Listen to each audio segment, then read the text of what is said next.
ಕಾವೇರಿ ನದಿ ಪಾತ್ರದಲ್ಲಿ ಈಗ ಮತ್ತೆ ಪ್ರವಾಹದ ಭೀತಿ ಎದುರಾಗಿದೆ. ನದಿ ಪಾತ್ರದ ಪ್ರವಾಸಿ ತಾಣಗಳಿಗೆ ಮುಳುಗಡೆಯ ಆತಂಕ ಕಾಡ್ತಾ ಇದೆ. ಹೀಗಾಗಿ ರಂಗನತಿಟ್ಟು ಪಕ್ಷಿಧಾಮಕ್ಕೆ ಪ್ರವಾಸಿಗರನ್ನ ನಿಷೇಧಿಸಲಾಗಿದೆ. ಕೆಆರ್ಎಸ್ ಡ್ಯಾಂ ಭರ್ತಿಯಾಗಿದ್ದು 40,000ಕ್ಕೂ ಅಧಿಕ ಕ್ಯೂಸೆಕ್ಸ್ ನೀರು ಬಿಡುಗಡೆಯಾಗಿದೆ. ರಂಗನತಿಟ್ಟು ಬೋಟಿಂಗ್ ಪಾಯಿಂಟ್ ಮುಳುಗಡೆಯಾಗಿದೆ. ಪಕ್ಷಿಗಳ ಆಶ್ರಯ ತಾಣ ನಡುಗಡ್ಡೆಗಳು ಭಾಗಶಃ ಜಲಾವೃತವಾಗಿದೆ. ಹೀಗಾಗಿ ಇಲ್ಲಿಗೆ ಬರದಂತೆ ಪ್ರವಾಸಿಗರಿಗೆ ನಿಷೇಧ. ದೃಶ್ಯಗಳಲ್ಲಿ ನೋಡ್ತಾ ಇದ್ದೀವಿ, ಸಂಪೂರ್ಣ ಮುಳುಗಡೆಯಾಗಿರುವಂಥದ್ದು ರಂಗನತಿಟ್ಟು ಪಕ್ಷಿಧಾಮದ ಚಿತ್ರಣ. ಹೀಗಾಗಿ ಪ್ರವಾಸಿಗರನ್ನ ನಿಷೇಧಿಸಲಾಗಿದೆ.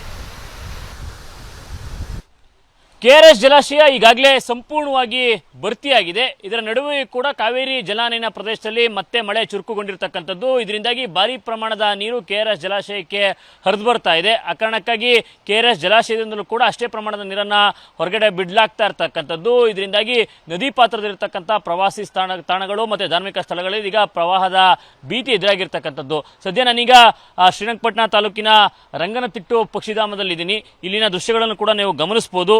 ಅಂದರೆ ಕೆಲ ದಿನಗಳ ಹಿಂದಷ್ಟೇ ಇಲ್ಲಿ ಬೋಟಿಂಗ್ ಹಾಗೂ ಪ್ರವಾಸಿಗರ ನಿರ್ಬಂಧವನ್ನು ಮಾಡಲಾಗಿತ್ತು. ಯಾವಾಗ ಒಳ ಹರಿವಿನ ಮತ್ತು ಹೊರ ಹರಿವಿನ ಪ್ರಮಾಣ ಕೆಆರ್ಎಸ್ ಡ್ಯಾಮ್ನಲ್ಲಿ ಇಳಿಕೆಯಾಗಿತ್ತು, ಆ ಸಂದರ್ಭದಲ್ಲಿ ಮತ್ತೆ ಪ್ರವಾಸಿಗರಿಗೆ ಒಂದು ಅವಕಾಶವನ್ನು ಕೊಟ್ಟು ಬೋಟಿಂಗ್ ನಿರ್ಬಂಧವನ್ನು ಮುಂದುವರಿಸಲಾಗಿತ್ತು. ಆದರೆ ಈ ನಿನ್ನೆ ಸಂಜೆಯಿಂದ ಕಾವೇರಿ ಜಲಾನಯನ ಪ್ರದೇಶದಲ್ಲಿ ಮತ್ತೆ ಮಳೆ ಚುರುಕುಗೊಂಡಿದೆ. ಕೆಆರ್ಎಸ್ ಜಲಾಶಯ ತುಂಬಿದೆ. ಇದರ ಜೊತೆಗೆ ಒಳ ಹರಿವಿನ ಪ್ರಮಾಣದಲ್ಲೂ ಕೂಡ ಗಣನೀಯವಾಗಿ ಮತ್ತೆ ಏರಿಕೆಯನ್ನು ಕಾಣ್ತಾ ಇರ್ತಕ್ಕಂಥದ್ದು. ಇವತ್ತು 42,000 ಕ್ಯೂಸೆಕ್ಗೂ ಅಧಿಕ ನೀರು ಜಲಾಶಯಕ್ಕೆ ಹರಿದು ಬರ್ತಾ ಇದೆ. ಇವತ್ತು ಕೂಡ ಹೇಮಾವತಿ ಜಲಾಶಯದಿಂದಲೂ ಕೂಡ ಭಾರಿ ಪ್ರಮಾಣದ ನೀರನ್ನು ಹರಿಸ್ತಾಗಿರ್ತಕ್ಕಂಥದ್ದು. ಆ ಕಾರಣಕ್ಕಾಗಿ ಒಂದು ದೊಡ್ಡ ಪ್ರಮಾಣದಲ್ಲಿ ಒಳ ಹರಿವಿನ ಪ್ರಮಾಣ ಕೆಆರ್ಎಸ್ ಜಲಾಶಯಕ್ಕೆ ಬರ್ತಾ ಇರೋದ್ರಿಂದ ಕೆಆರ್ಎಸ್ ಜಲಾಶಯದಿಂದಲೂ ಕೂಡ ಅಂದರೆ ಎಷ್ಟು ಒಳ ಹರಿವು ಇದೆಯೋ ಅಷ್ಟೇ ಪ್ರಮಾಣದಲ್ಲಿ ಹೊರ ಹರಿವನ್ನು ಕೂಡ ಹೆಚ್ಚಿಸಲಾಗಿರ್ತಕ್ಕಂಥದ್ದು. ಇವತ್ತು 42,000 ಕ್ಯೂಸೆಕ್ ಏನು ಇನ್ಫ್ಲೋ ಇದೆ.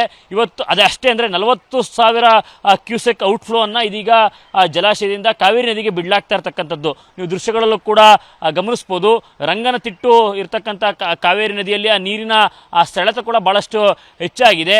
ಆ ನಡುಗಡ್ಡೆಗಳಿದೆ, ಆ ನದಿಯ ಮಧ್ಯದಲ್ಲಿರ್ತಕ್ಕಂಥ ನಡುಗಡ್ಡೆಗಳು, ಅವು ಕೂಡ ಬಹುತೇಕ ಒಂದು ಮುಳುಗಡೆ ಆಗಿರ್ತಕ್ಕಂಥ ದೃಶ್ಯಗಳನ್ನು ಕೂಡ ನಾವಿಲ್ಲಿ ಗಮನಿಸ್ಬೋದಾಗಿರ್ತಕ್ಕಂಥದ್ದು.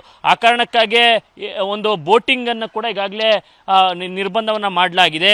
ಅಂದರೆ 7,000 ಕ್ಯೂಸೆಕ್ಕಿಂತ ನೀರು ಕಡಿಮೆ ಇರಬೇಕು ಹೊರ ಹರಿವು, ಆವಾಗ ಬೋಟಿಂಗನ್ನು ಬಹಳ ಸುಲಭವಾಗಿ ನಡೆಸ್ಬೋದು. ಆದರೆ ಈಗ 40,000 ಕ್ಯೂಸೆಕ್ಕು ಹೆಚ್ಚು ಹೊರ ಹರಿವಿದೆ. ಆ ಕಾರಣಕ್ಕಾಗಿ ಈಗ ಬೋಟಿಂಗನ್ನು ಕೂಡ ನಿರ್ಬಂಧವನ್ನು ಮಾಡಲಾಗಿರ್ತಕ್ಕಂಥದ್ದು. ಜೊತೆಗೆ ಪ್ರವಾಸಿಗರನ್ನು ಕೂಡ ಈಗಾಗಲೇ ನಿರ್ಬಂಧಿಸಿ ಆದೇಶವನ್ನು ಹೊರಡಿಸಲಾಗಿರ್ತಕ್ಕಂಥದ್ದು.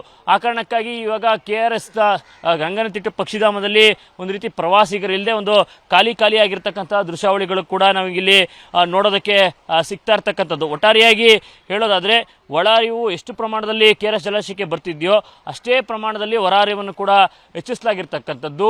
ನದಿ ಪಾತ್ರದಲ್ಲಿರತಕ್ಕಂಥ ಪ್ರವಾಸಿ ಸ್ಥಳಗಳಲ್ಲೂ ಕೂಡ ಇದೀಗ ಪ್ರವಾಹದ ಭೀತಿ ಮುಂದುವರೆದಿದೆ. ರಂಗನತಿಟ್ಟು ಪಕ್ಷಿಧಾಮದಲ್ಲೂ ಕೂಡ ಪ್ರವಾಸಿಗರು ಮತ್ತು ಬೋಟಿಂಗ್ಗೆ ನಿರ್ಬಂಧವನ್ನು ವಿಧಿಸಿರ್ತಕ್ಕಂಥದ್ದು. ಕ್ಯಾಮ್ರಾ ಪರ್ಸನ್ ಮಹೇಶ್ ಜೊತೆ ನನ್ನ ರಾಮಕೃಷ್ಣ, ಏಷ್ಯಾನೆಟ್ ನ್ಯೂಸ್, ಮಂಡ್ಯ.